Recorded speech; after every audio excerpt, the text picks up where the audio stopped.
Hi, my name is Erin Wittenberg, and I'm choosing to do this week's assignment by video.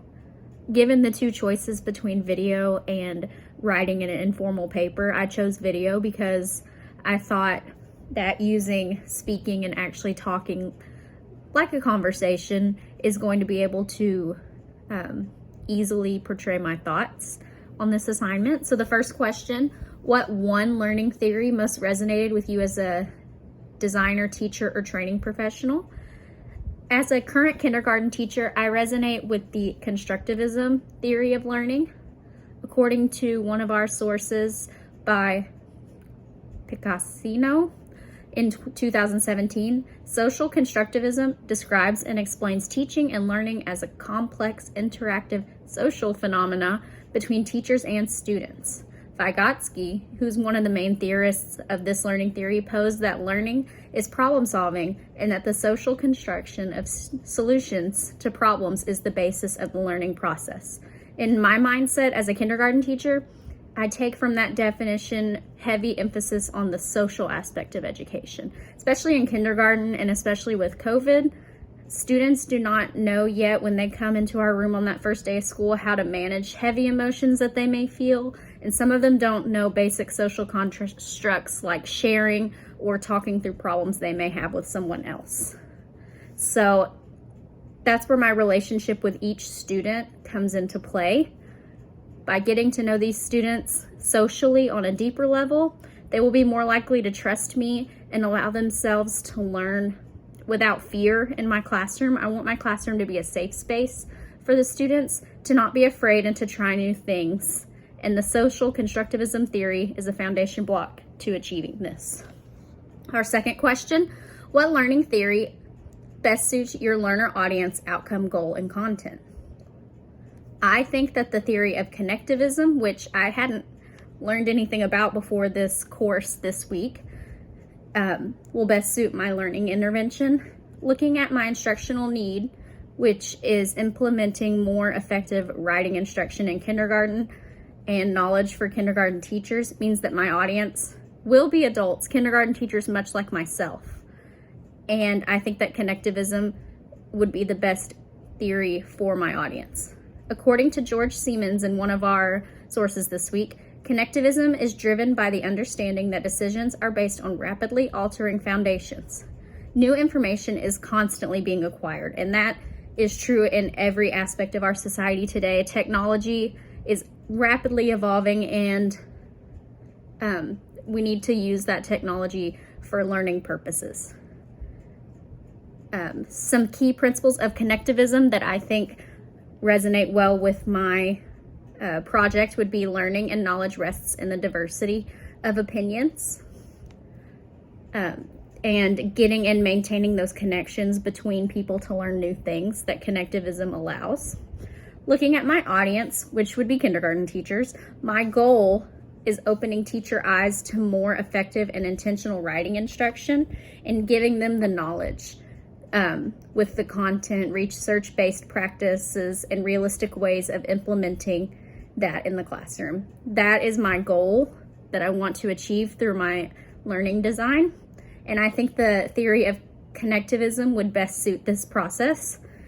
I think, well, from what I've experienced, that teachers learn a lot through each other, and talking to someone, hearing what works well for them, what didn't work well for them, getting to watch them in action, that is the best form of learning that I've experienced as a teacher through my mentor teachers and other teachers on my team.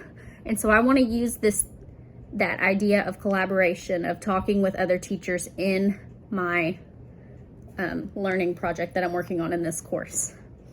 How do you envision changing your existing plans for your learning intervention based on the theoretical framework you selected?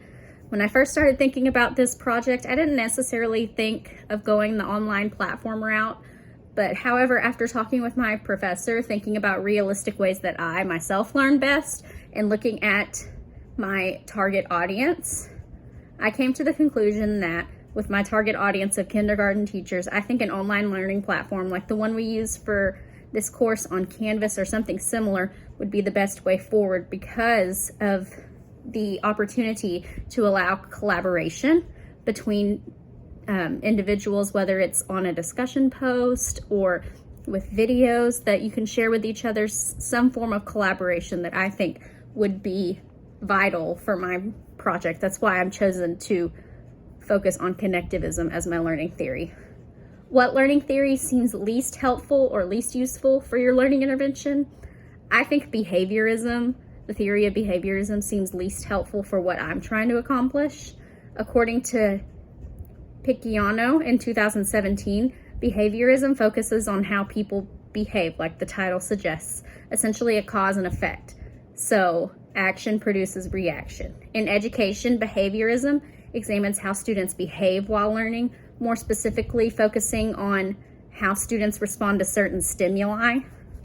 And I don't think that this theory is useful for my learning intervention because simply my intervention is geared towards human beings. And that sounds silly, but what I mean by that is saying that we have thoughts, we have feelings, we have opinions. And just looking at behaviorism, cause and effect, doesn't take all of that into account because it only looks at what can be studied, the cause and the effect. It doesn't take into account things that you can't see, like thoughts, feelings, emotions. So because of that, and because I want my learning platform to be centered on collaboration and communicating with our peers, I don't think behaviorism would be a very good fit for what I'm trying to achieve.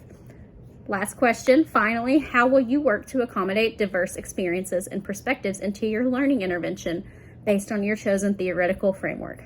So using my own experiences as a teacher, I can say that the most useful information and practices I have learned to better my craft in teaching have come from other teachers, either by watching my mentor teachers or having casual conversation at lunch. I learn what works best for them, and I'm not afraid to give that a try because I'm still a young teacher and I'm trying to find what works best for me.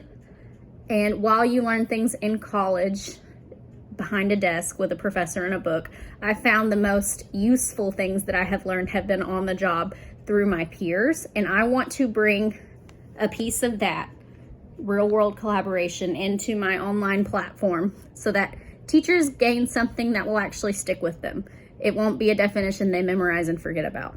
And that's what I'm trying to accomplish with my online learning platform, to teach kindergarten teachers how to teach better writing to their students in more efficient time frames. And I think that by having this collaboration, it will help it stick more because you get that personal level of connection between you and other peers. Thank you.